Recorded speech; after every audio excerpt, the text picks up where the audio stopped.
मंडळी, मी शुभम आणि मी आलेलो आहे सध्या आपल्या शिमला मिरचीच्या प्लॉटमध्ये, जिथे आपण टोटली आज बघणार आहोत की 55 दिवसाचा प्लॉट कशा पद्धतीचा आहे आणि याच्यामध्ये सेटिंग कशा पद्धतीची आहे. तर चला शेतकरी मित्रांनो, मी तुम्हाला दाखवतो. इथं व्हरायटी आहे निर्मल 705 आणि इंडस 11 दोन्ही पद्धतीच्या व्हरायटी आहे. तर दोन्ही व्हरायटीमध्ये फरक काय आणि सेटिंग कुठल्यामध्ये जास्त आणि कुठलीही मिरची जास्त कालावधी चालते याची आपण आज माहिती घेणार आहोत. तर शेतकरी मित्रांनो, पहिला मी तुम्हाला दाखवतो निर्मल 705. तर ही आहे निर्मल 705 व्हरायटी, ज्या व्हरायटीमध्ये तुम्ही माल सेटिंग बघू शकता कशा पद्धतीची आहे आणि याची वाढ तुम्ही बघू शकता थोडीशी जास्त झालेली आहे.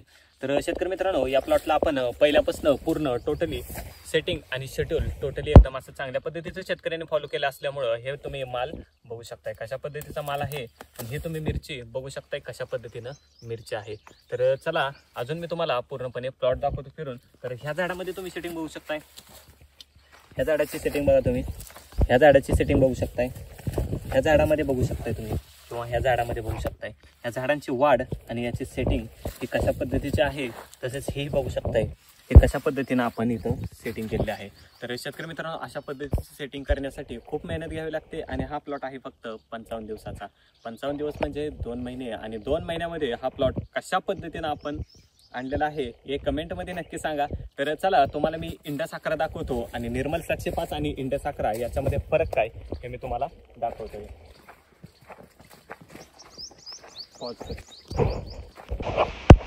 तर तुम्ही शेतकरी मित्रांनो, ही बघू शकताय तुम्ही की ही आहे इंडस 11. तर ही इंडस 11 व्हरायटी तुम्ही बघू शकता, हिची वाढ कशा पद्धतीने झालेली आहे आणि याच्यामध्ये जर सेटिंग बघायची झाली तर ही बघू शकता तुम्ही, ह्याच्यामध्ये ही सेटिंग अशा पद्धतीची आहे आणि मालाची साईज तुम्ही बघू शकताय. तर बघू शकताय कशा पद्धतीने झाली आहे आणि याची मिरचीची वाढ जास्त झाली आहे आणि निर्मल 705 ची वाढ ही खूप कमी आहे. तर मित्रांनो, याच्यामध्ये दोन्ही फरक तुम्ही आताच बघितला. तर दोन्हीपैकी व्हरायटी बेस्ट कोणती जर सांगायचं झालं मित्रांनो, तर निर्मल 705 ही बेस्टच आहे आणि इंडस 11 ही बेस्टच आहे. कारण निर्मल 705 मित्रांनो तुम्हाला सुरुवातीला खूप चांगल्या पद्धतीचा ॲव्हरेज देते आणि इंडस 11 तुम्हाला सुरुवातीला एकदम कमीमधून सुरुवात होते, परंतु शेवटपर्यंत ॲव्हरेज हे तसंच टिकून राहतं. म्हणजे साधारण सांगायचं झालं तर निर्मल 705 जर 2 टन सुरुवातीला निघत असेल तर इंडस 11 सुरुवातीला 1.5 टन निघेल, परंतु निर्मल 705 एंडिंगला जेव्हा 500 किलो निघेल तेव्हा इंडस 11 तेव्हा ही 2 टनच निघेल. म्हणजे याचं सांगायचं हे आहे की निर्मल 705 सुरुवातीचे 3-4 महिने चांगल्या पद्धतीनं ॲव्हरेज देते, परंतु नंतर ॲव्हरेज कमी व्हायला चालू होतं. परंतु इंडस 11 मध्ये तुम्हाला ॲव्हरेज सातत्यानं चांगल्या पद्धतीचं दिसून येतं. तर याची वाढ ही जास्त झाली आहे. तर आता आपल्याला वाढ थांबवायसाठी काय केलं पाहिजे याच्यामध्ये, तर याच्यामध्ये वाढ थांबवायसाठी आपण सध्या याला 05234 दिलेला आहे. तसेच याला खालून आपण याच्यामध्ये स्प्रे घेतलेले आहेत खूप चांगल्या पद्धतीचे. 05234चाही आपण याला स्प्रे दिलेला आहे आणि याची वाढ थोडीशी आपण थांबवलेली आहे. आता याच्यामध्ये फक्त कळी सेटिंग करून याच्यामध्ये माल सेटिंग चांगल्या पद्धतीचं करून याच्यामध्ये ॲव्हरेज काढणं हे आपलं टार्गेट आहे. तर हे आहे मित्रांनो 1 एकराचं क्षेत्र आणि याच्यामध्ये आपलं टार्गेट आहे जे ठरलेलं आहे ते आपण पहिला सुरुवातीचा तोडा कमीत कमी 1 टन ते 1.5 टन करणार आहोत आणि त्याच्यानंतर प्रत्येक तोड्याला कमीत कमी 5 टनाच्या प्लस मिरची चालली पाहिजे, अशा पद्धतीचं आपलं इथं टार्गेट ठरलेलं आहे. तर चला शेतकरी मित्रांनो, तुम्हाला मी एकदा प्लॉट फिरवून दाखवतो.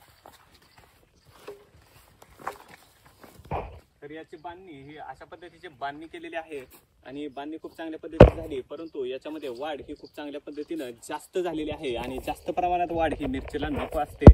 एवढी वाढ ही जास्त औषधं आणि schedule time to time follow न केल्यामुळं ही मिरचीची वाढ तुम्ही बघू शकताय. तर अशाच पद्धतीचं माहितीशीर व्हिडिओ बघण्यासाठी तसेच तुम्हाला कोणत्याही पद्धतीचं शिमलाची माहिती हवी असेल तर आपल्या कॉन्टॅक्ट नंबरवरती तुम्ही कॉल करू शकताय, तसेच व्हॉट्सअपला मेसेज करू शकताय आणि शेतकरी राज्य ग्रुपचे सभासद होऊन तुम्हाला पूर्णपणे शिमला मिरचीची माहिती दिली जाते. तर चला भेटूया पुन्हा एकदा अशाच माहितीशीर व्हिडिओ सोबत. धन्यवाद.